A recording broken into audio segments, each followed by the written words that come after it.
Mesdames, Messieurs, bonsoir et bienvenue dans cet entretien exclusif. Depuis le 15 mai 2023, il est le directeur de Radio France Internationale RFI, mais avant, il a été journaliste, il a occupé plusieurs postes à responsabilité au sein des médias publics, chef éditorialiste de politique internationale à Radio France, présentateur, correspondant permanent à Londres, chef du service des reportages et grand reporter à France Inter. Bref, il a touché à tout, un peu de tout. Aujourd'hui, il est aux commandes de Radio France Internationale. Notre invité est M. Jean-Marc Four, directeur de RFI. Bonsoir, M. Jean-Marc Four. Bonsoir, bonsoir à toutes et à tous. Alors, dites-nous, quand on a fait tout ça, présentateur, reporter, grand reporter, et qu'on est aujourd'hui à la tête de RFI, ce n'est pas la même chose. Ce n'est pas la même chose et c'est la même chose. Ce n'est pas la même chose parce qu'effectivement, quand on dirige une équipe qui est énorme, qui est présente, en fait, qui diffuse dans 150 pays dans le monde, qui emploie directement ou indirectement plus de 600 personnes, voilà, on est sur un poste de direction, il y a des responsabilités importantes, on passe beaucoup de temps à manager les équipes, comme on dit, à prendre aussi des décisions stratégiques sur les nécessités impérieuses et les choix de la chaîne. Donc ce n'est pas la même chose que d'être journaliste de base, reporter ou présentateur, mais c'est la même chose dans le sens où notre cœur de métier à Radio France Internationale, c'est de faire du journalisme. Donc en avoir fait pendant plus de 30 ans, je pense, est d'une certaine aide pour ensuite diriger. Et moi, je ne perds pas de vue que mon métier, celui qui me définit, c'est celui d'être journaliste, de faire des choix de journaliste. Donc je suis par ailleurs devenu directeur, mais je reste en âme et conscience journaliste. Parfait. Alors, vous êtes à Cotonou pour la remise de la bourse Dupont-Verlon, créée par RFI pour rendre hommage à ces deux reporters tués en 2013 au Mali. C'est la 11e édition. Monsieur Jean-Marc Four, en 11 ans d'édition, qu'avez-vous réussi à accomplir avec cette bourse? Cette bourse a plusieurs dimensions.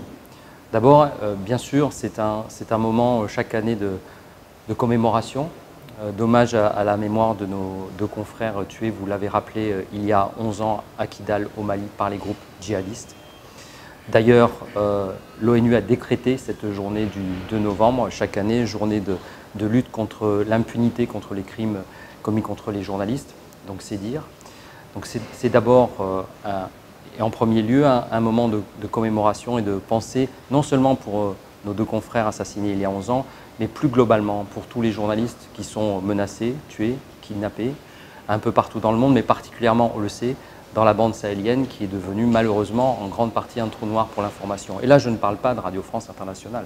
Je parle de tous les médias, absolument, et particulièrement des médias locaux qui sont les plus menacés en réalité, beaucoup plus que nous.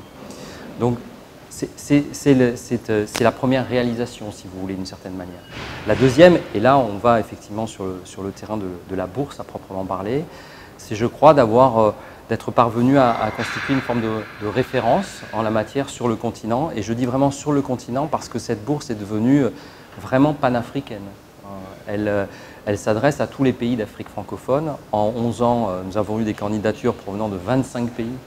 Cette année encore, il y a eu 370 candidatures de jeunes journalistes ou techniciens de radio provenant de 20 pays, 20 présélectionnés, 20 donc stagiaires qui bénéficient pendant plus de 15 jours ici d'une formation technique et journalistique, qui viennent en l'occurrence de 12 pays. Donc vous voyez, on a depuis le Sénégal cette année jusqu'aux Comores, en passant par le Bénin bien sûr, le Cameroun, le Tchad, la Côte d'Ivoire, la RDC, le Congo-Brazzaville, j'en ai sans doute oublié, mais tout le monde est là. Et c'est un vrai projet pour l'ensemble de l'Afrique francophone qui a donc, au bout de déjà 10 ans, bientôt 11 ans, avec la promotion de cette année, pu former en fait 200 journalistes et techniciens. Avec 20 lauréats, puisque chaque année, il y a un lauréat journaliste et un lauréat technicien. Donc ce travail, il a fait que depuis 11 ans, cette bourse est devenue une forme de référence, oui, et on en est très heureux, mais on en est surtout très heureux parce que, et c'est le troisième point, ce n'est pas une référence pour une référence, ce n'est pas une référence pour que RFI se fasse plaisir. Non, ce n'est pas l'objet en fait. L'objet n'est pas pour nous de tirer la couverture à nous. L'objet est de favoriser le professionnalisme en fait, des journalistes sur le continent. Pas plus, pas moins. Et donc de favoriser surtout l'émergence de médias et de professionnels de l'information sur le continent africain. C'est-à-dire que nous, une fois que la formation est faite, que les lauréats sont désignés, on se retire en fait. Nous, on n'a pas on ne cherche pas un intérêt dans cette affaire. L'immense majorité de ces lauréats, ils sont restés le plus souvent dans leur pays pour exercer leur métier dans leur pays. J'allais justement vous demander que sont-ils devenus les tout premiers lauréats, je dirais, de la première édition à la date d'aujourd'hui. Est-ce qu'il y a eu un suivi? Oui, alors il y a un suivi, mais j'ai envie de dire de leur initiative, presque plus que de la nôtre. Bon, il y a plusieurs étapes. La première, c'est que les 2 lauréats chaque année, ils seront donc désignés là, pour cette année à Cotonou. Ils viennent pendant un mois au siège de RFI à Paris, avec aussi nos partenaires qui sont l'Institut national de l'audiovisuel et l'école de journalisme de Sciences Po, pour un mois de formation. Et ensuite, en fait, le suivi, c'est eux qui naturellement le font. Elles et eux qui le font plus que nous, hein, soyons honnêtes. Et ils ont constitué d'ailleurs à l'initiative de la lauréate béninoise d'il y a 8 ans, Cécile Boudou, ils ont constitué un réseau par eux-mêmes, sans nous, mais avec lequel nous sommes évidemment mécaniquement en relation. Donc ça, c'est leur groupe à eux. Voilà. Et c'est majeur qu'ils aient pris cette initiative, parce que c'est encore une fois, nous, ce qu'on privilégie, c'est une fois qu'on a proposé cette formation, c'est de se mettre en retrait. Voilà. Et sinon, que sont-ils devenus individuellement? Écoutez, l'immense majorité, c'est ce que je disais, exercent en fait leur métier dans leur pays, dans des radios qui peuvent être des radios nationales, des radios locales, qui parfois ils ont pu changer de médias, faire de la télévision ou de la presse écrite, mais l'immense majorité d'entre eux, c'est ça.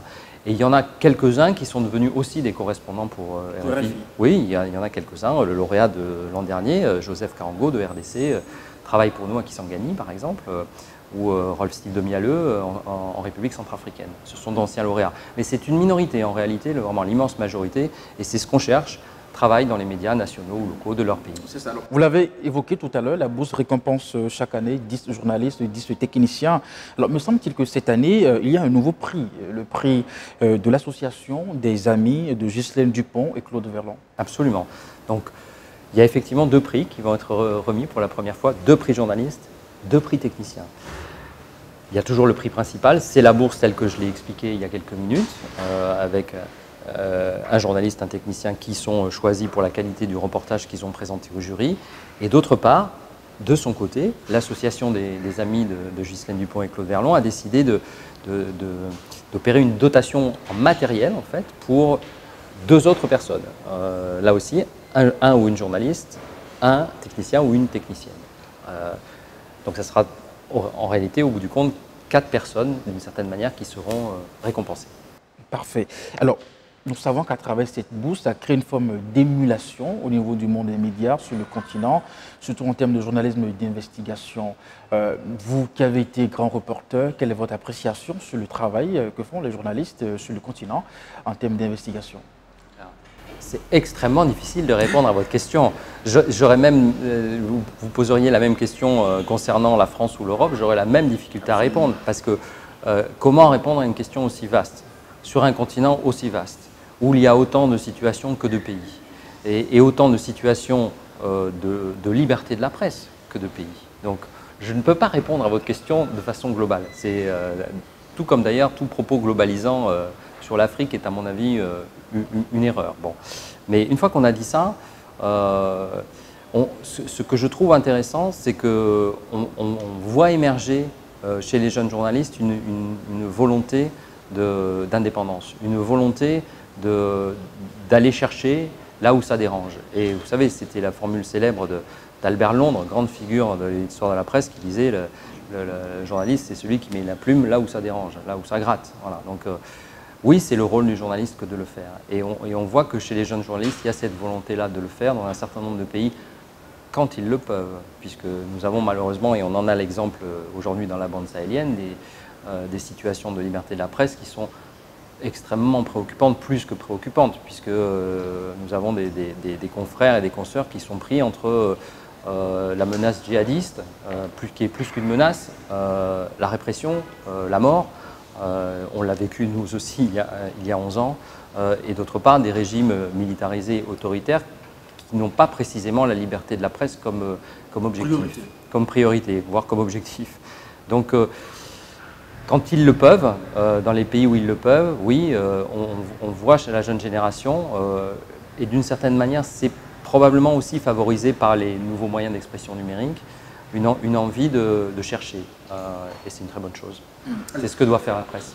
On va évoluer dans cet entretien. Vous êtes à la tête de Radio France Internationale, qui a une présence toute particulière sur le continent. Elle a vu naître et grandir plusieurs générations d'Africains. Mais aujourd'hui, dans la foulée de ce qui s'observe comme sentiment anti-français dans plusieurs pays, est-ce que RFI ne paye pas aussi le prix? Alors là aussi, la réponse honnête est une réponse complexe. J'aimerais faire une réponse simple, mais on ne peut pas faire une réponse simple. Parce que selon les pays, la situation est assez différente, là encore. J'évoquais les pays du Sahel à l'instant, les 3 pays de l'AES, où aujourd'hui RFI, Burkina Faso et le Niger, où malheureusement RFI est coupé, absolument. On est censuré, il n'y a pas d'autre mot, on le regrette profondément, mais encore une fois, j'y insiste, nous ne sommes que la partie émergée de l'iceberg. Quand un média international est censuré ou coupé, ce qu'il faut voir, c'est que derrière, les personnes qui sont vraiment menacées sont les personnes sur le terrain des médias locaux, des médias nationaux. Ce sont eux et elles qui souffrent d'abord plus que nous. J'insiste vraiment là-dessus. Donc, en fait, quand nous, on est coupé, l'objectif, c'est de menacer et de pousser à l'autocensure tous les journalistes de tous les médias, et en particulier les médias locaux et nationaux. Mais je ne veux pas me dérober devant votre question. C'est vrai qu'il y a de fait, dans un certain nombre de pays du continent aujourd'hui, d'Afrique francophone, un sentiment anti-français. Il existe. Le nier serait parfaitement malhonnête. Donc il existe. Oui, c'est vrai. Quelle est la part du contexte politique dans cette affaire? Je pense qu'il est non négligeable. Quelle est la part de l'instrumentalisation, soit par certaines élites politiques à certains endroits, soit par des forces extérieures comme la Russie à d'autres endroits? Je pense que là aussi c'est non négligeable. Donc après, oui, un média comme Radio France Internationale est une sorte de bouc émissaire facile, puisqu'il y a France dans RFI. Quand bien même, et je peux vous assurer que c'est le cas, nous sommes parfaitement indépendants dans notre travail. Nous sommes parfaitement indépendants dans notre travail. Moi, ça fait 18 mois que je dirige RFI. Avant, vous l'avez rappelé, j'ai dirigé plusieurs rédactions de radio en France. Je n'ai jamais reçu un coup de fil du sommet de l'État pour me dire de quoi faire à l'antenne. Jamais. Jamais. Et ce n'est pas demain la veille. Je vous le dis en toute simplicité. Donc oui, il y a une instrumentalisation du F de RFI comme bouc émissaire. C'est facile. C'est très facile. Il y a encore un autre élément de réponse, c'est que, pardon si ma réponse est longue, mais votre question est majeure et en même temps elle nécessite une réponse complexe. RFI, ce n'est pas que le F de français. RFI, et ce n'est pas que le français. D'abord, dans RFI, il y a I. Et nous, notre objet principal d'information, c'est le I. Nous informons d'abord sur la situation internationale, quel que soit le continent. C'est d'abord ça notre objet. Deuxièmement, nous n'émettons pas qu'en français. Nous émettons dans 16 langues. Dans 16 langues. Et ici, sur le sol africain, nous émettons dans 4 langues. Le Fulfulde, le Mandinkan, l'Aoussa et le Kiswahili. Et là, il y a un enjeu majeur d'information. Et il y a un enjeu majeur de lutte contre la désinformation, particulièrement dans les langues natives. C'est un axe pour nous très important de travail. Et nous savons, par nos équipes basées à Dakar qui émettent en Mandinkan et en Fulfulde, et ici aussi on est relayé en Fulfulde, un peu en Aoussa également, dans une partie du Bénin, on sait que nos audiences sont croissantes. Parce qu'il y a un besoin d'obtenir de l'information de la part de populations qui ne sont pas forcément francophones ou qui n'ont pas une maîtrise suffisante du français. Et c'est tout à fait compréhensible. Il y a une question d'accès à l'éducation qui explique cela en grande partie. Il y a un besoin d'obtenir de l'information fiable, y compris sur l'international, sur les grands mouvements internationaux en cours. Et Dieu sait qu'il y en a. Donc c'est pour ça que je vous dis que la réponse est complexe. Parce que RFI, c'est plusieurs choses, c'est plusieurs facettes, et que ça ne peut pas juste se réduire à la formulation de votre question, même si votre question est ultra pertinente. Alors, pardon, j'ai été un peu long, mais… Est-ce que dans l'appréciation que vous faites de la situation, est-ce que RFI n'est pas un bras, je dirais, de la diplomatie de la France sur le continent? C'est ce dont parfois, je pense, rêverait Paris. Mais pas le cas. Non, je vous le redis,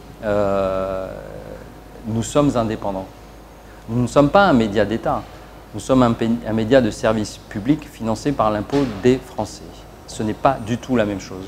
Ce n'est pas du tout la même chose. Nous sommes indépendants.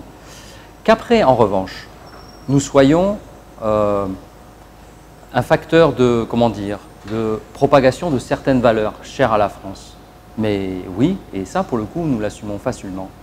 Moi, je le dis sans détour, oui, nous sommes là pour propager, et nous l'assumons, des valeurs qui sont chères à la République française. Oui, ça c'est vrai, à la République française. Oui, l'égalité entre les hommes et les femmes, oui, absolument. L'éducation, l'accès à la santé, oui.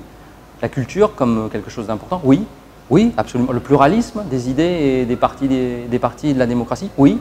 Tout ça, oui, pas de problème. Si c'est ça, être un bras de la France, alors à ce moment-là, j'en accepte l'augure. D'accord. Mais ce n'est pas un bras du pouvoir politique. C'est un bras de valeur. Alors ça, oui, effectivement, on n'a pas de problème à l'assumer. Alors, on a évoqué les états de l'AES tout à l'heure parce que derrière la fermeture de vos installations dans ces pays, il y a de fortes accusations. L'une d'elles, c'est par exemple que vous participez à la manipulation de l'opinion de ces pays, n'est-ce pas, pour favoriser l'influence de la politique française. Que répondez-vous à ça? Ben, c'est ce que je viens de vous dire. Nous, on fait notre travail avec honnêteté et avec indépendance, en toute conscience professionnelle. On ne reçoit pas d'ordre de quiconque pour travailler. Après, moi, je ne peux pas empêcher des dirigeants politiques, pour des raisons, à mon sens, populistes et démagogiques, de propager ce genre d'idées, mais ce n'est pas de cette façon que nous travaillons. Et je vais vous raconter quelque chose. C'est que quelque chose qui, à mon sens, est assez révélateur. C'est que dans ces pays voisins du Bénin, oui, nous sommes coupés. Oui, nos relais FM sont coupés et censurés. C'est exact. Est-ce que pour autant, on a cessé de nous écouter? La réponse est non. Et la réponse est que l'on continue de nous écouter. On continue de nous écouter par d'autres moyens. On nous écoute par les moyens numériques modernes. On nous écoute par les ondes courtes. On les écoute parce que les gens, y compris dans des endroits, pas forcément les capitales, parviennent dans des villes même de taille moyenne à s'occuper des systèmes dits VPN qui permettent de contourner les censures. Même les pouvoirs nous écoutent. Ils nous censurent, mais ils nous écoutent. Pourquoi est-ce qu'ils nous écoutent? Parce qu'ils savent que notre travail est fiable. Ils le savent. Voilà. Donc, voilà ma réponse. Elle est assez simple. C'est la réponse, et j'en reviens à votre première question, c'est la réponse de quelqu'un qui est journaliste, qui s'efforce de travailler avec honnêteté et professionnalisme. Ni plus ni moins. Nous allons à présent aborder un sujet d'actualité. Récemment, les déclarations de Robert Bourgi, l'homme des valises et des mallettes remplies d'argent, ont fait le tour du monde. Vous l'avez reçu sur vos antennes, justement. Apprendre que des chefs d'État français prenaient de l'argent des chefs d'État africains peut être choquant pour un jeune Africain, ne trouvez-vous pas? C'est le qu'on puisse dire. Alors, peut-être aussi salissant pour un jeune Français aujourd'hui. Les propos, d'abord, bon, les propos de Robert Bourgi n'engagent que Robert Bourgi. Voilà, nous, on est là pour interviewer des gens, on le fait quand on considère que leur parole est intéressante à écouter. Ce n'est pas parce qu'on leur donne la parole qu'on donne tout le crédit à ce qu'ils disent. Il y a la différence entre le propos d'un journaliste qui fait un papier et le propos de quelqu'un que l'on interviewe. Non, le fait est que juste là n'a pas été contesté. Mais là encore, je ne veux pas me dérober devant votre question. Bah, oui, je pense qu'il y a des épisodes de cette histoire qui sont peu reluisants. Oui, ça, c'est pas moi qui vais vous dire le contraire. Oui, c'est une évidence et il est tout à fait légitime que des jeunes générations, qu'elles soient françaises ou africaines, soient choquées par cette histoire. La meilleure solution, comme toujours, quand il y a des plaies dans l'histoire, c'est de les regarder en face. C'est de les regarder en face. De ne pas se dérober. D'essayer d'établir la vérité. Vous voyez, par exemple, dans quelques semaines, dans un mois, ce seront au Sénégal les 80 ans du massacre de Thiaroye, le 1er décembre. Les 80 ans. Ce massacre, ce que l'on avait appelé les tirailleurs sénégalais, massacre par l'armée française. Ce massacre, qui n'était pas que sénégalais d'ailleurs, ils étaient de tous les pays de la région. Ce massacre, il a longtemps été dissimulé par la France. Elle a commencé à reconnaître ses responsabilités il y a une dizaine d'années. Aujourd'hui, Radio France Internationale va sortir un podcast de près de 5 heures sur le sujet, pour essayer de se rapprocher au maximum de la vérité. Je pense que notre travail, quand nous sommes journalistes, peu importe notre nationalité, c'est de chercher à établir les faits et la vérité, et de rétablir la vérité historique. C'est majeur dans les relations entre les personnes et entre les pays. Tant qu'il y a des ambiguïtés sur la réalité historique et sur le passé, on ne peut pas rétablir des relations saines. On ne peut pas établir des relations sur le présent solide et qui regardent devant nous vers le futur si on n'a pas mis au clair ce qui s'est passé dans le passé, y compris et particulièrement quand il y a des plaies légitimes et des cicatrices qui ne sont pas refermées. Et je pense que, et c'est là aussi où je pense qu'un média comme RFI fait son travail en toute honnêteté et indépendance, on est prêt à regarder, y compris les épisodes pas reluisants. La preuve, là encore, nous le faisons. Allez, vous êtes à Cotonou depuis quelques jours. Quelles sont vos impressions déjà? Ravi d'être là. Il fait 28 degrés. Ça fait du bien quand on arrive de Paris et que là, en ce moment, il fait plutôt 10 degrés à Paris. Et sinon, un accueil très agréable. Écoutez, c'est votre premier visite.